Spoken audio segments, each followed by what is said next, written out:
الذين ينفقون أموالهم ابتغاء مرضات الله وتثبيتا من أنفسهم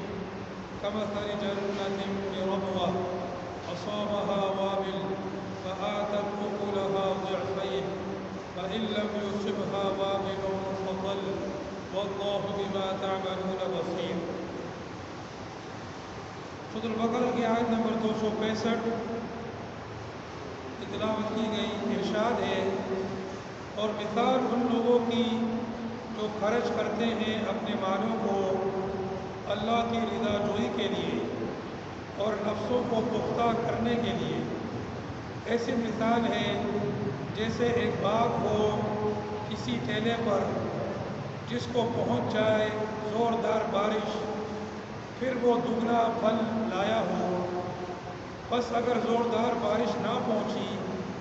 تو ہلکی بوندا باندی بھی اسے کافی ہے اور اللہ تمہارے کاموں کو دیکھتا ہے. پہلے درس میں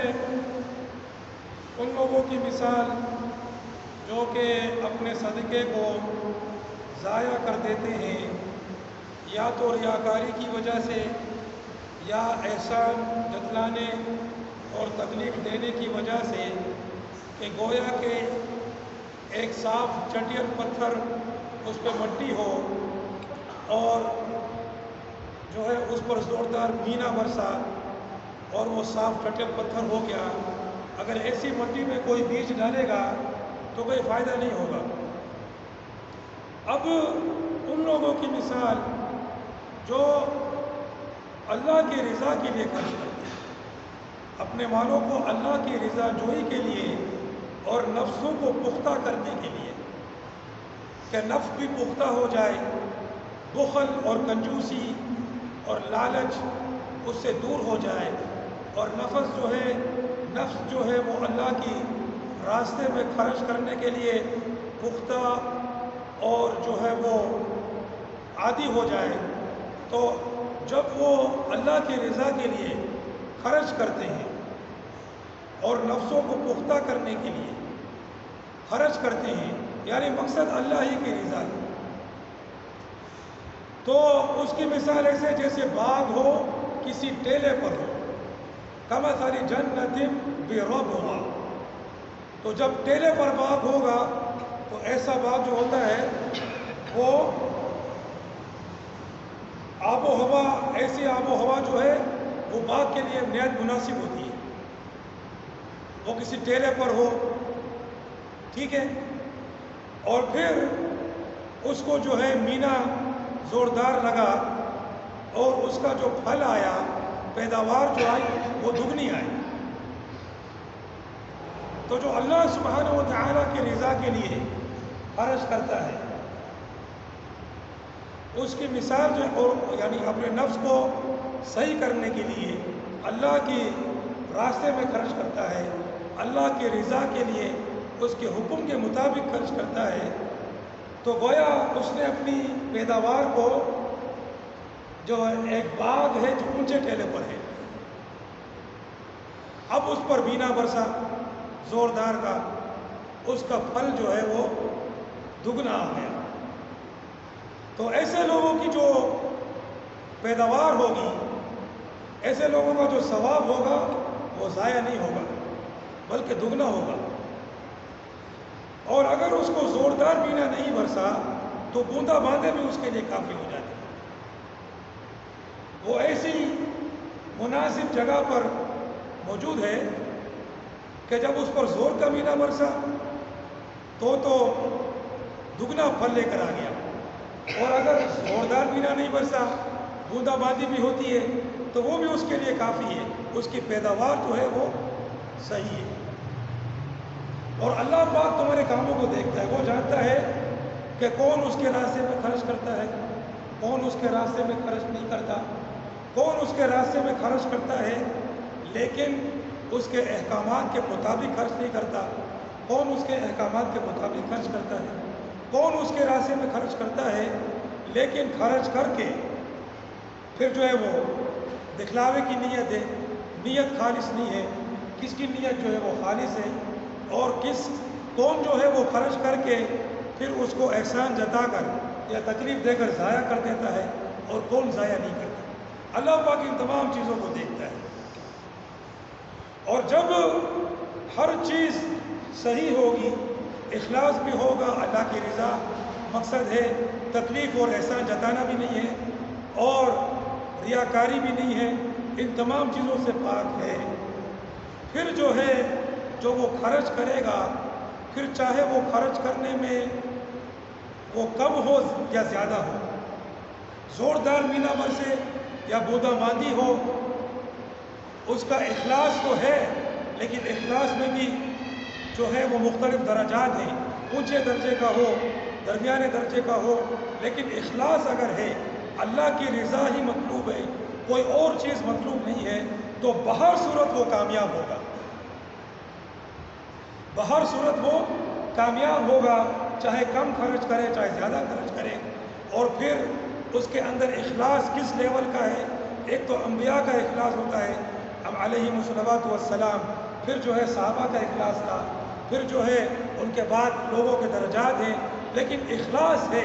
اللہ کے علاوہ کسی اور چیز کی نیت نہیں ہے، اللہ ہی کی نیت ہے، تو بہر صورت چاہے زوردار مینا برسا، چاہے بودا باندی ہوئی، لیکن کامیابی اس کو حاصل، پیداوار اس کو ملے گی، ثواب اس کو ملے گا، اس کے ان درجات کے مطابق کم ملے گا زیادہ ملے گا، لیکن کامیابی ہوگی۔ تو یہ جو ہے مثال جو ہے وہ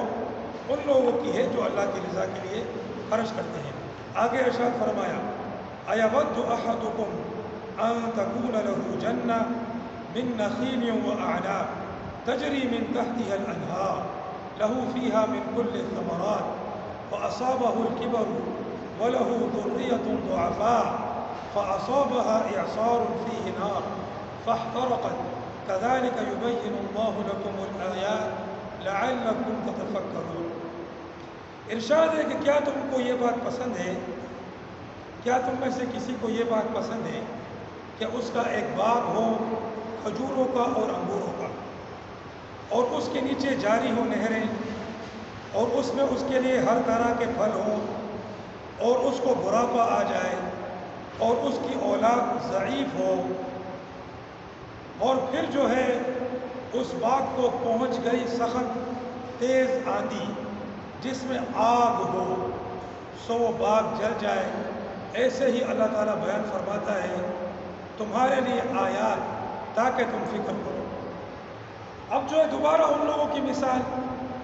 جو ریاکاری کرتے ہیں یا پھر احسان جتاتے ہیں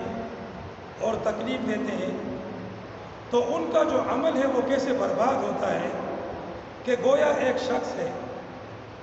اس کا باغ ہے، کھجور اور انگور کا باغ ہے، اس کے علاوہ بھی ہر قسم کے پھل ہیں، اور نیچے نہریں جاری ہیں،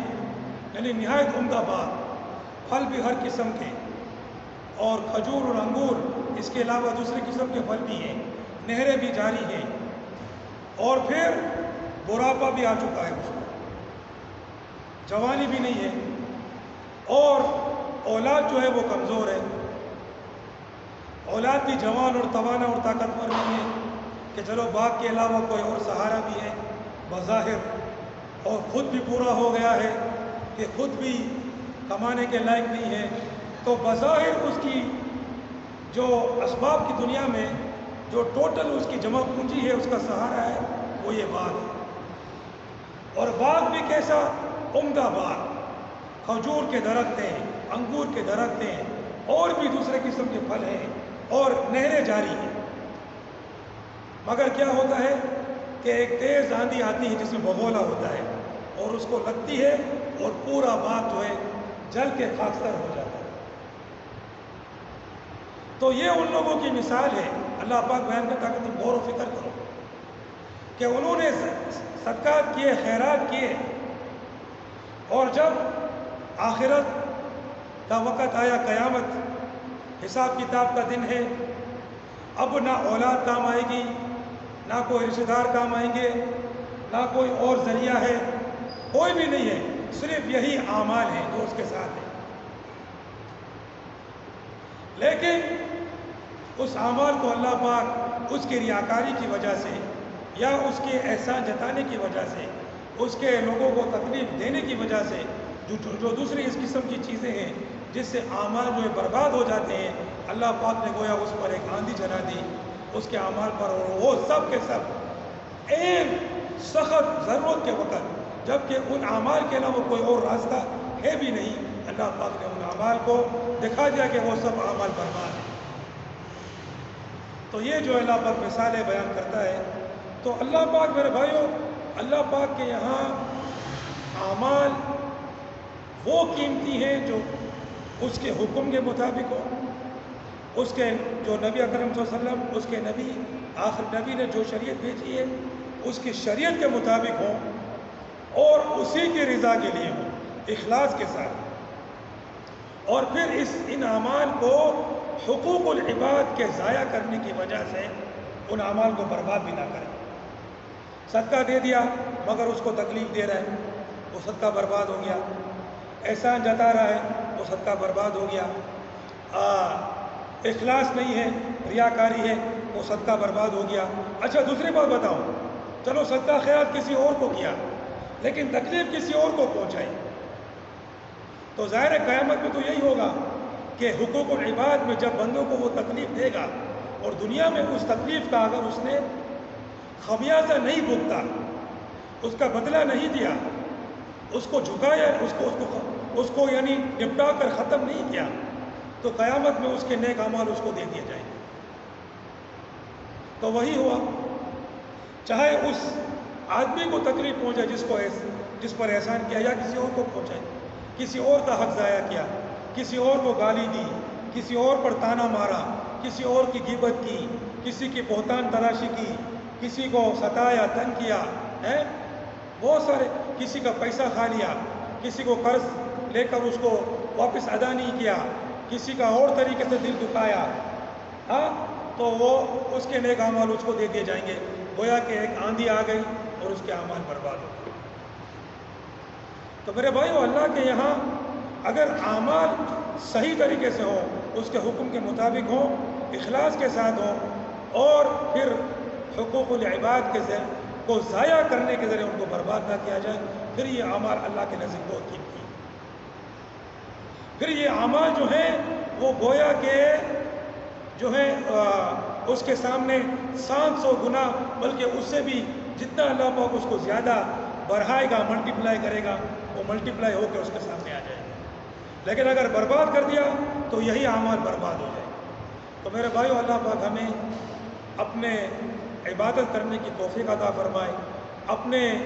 جو ہے اطاعت کرنے کی توفیق عطا فرمائے، اور حقوق العباد پورا کرنے کی توفیق عطا فرمائے، اور اپنے اعمال کی حفاظت کرنے کی توفیق عطا فرمائے۔ وآخر دعوانا الحمدللہ رب العالمین۔